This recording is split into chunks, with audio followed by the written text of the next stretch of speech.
ఒకడంటాడు కొండకి నడిచొస్తానంటాడు, ఒకడంటాడు స్వామి మీ హుండీలో 5 రూపాయలు వేస్తానంటాడు. ఇప్పుడు వీటిని మొక్కులు అంటారు. మొక్కు అన్న మాట మీరు జాగ్రత్తగా గమనించాలి.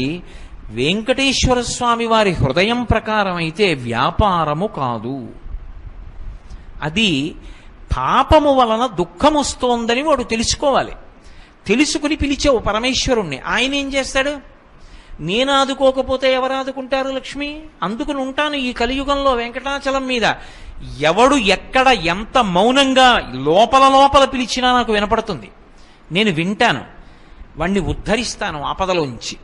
వాడు నా మొక్కు తీరుస్తాడు. ఆ డబ్బు పట్టుకొచ్చి నా హుండీలో వేస్తాడు. నేనేం చేస్తానో తెలుసా?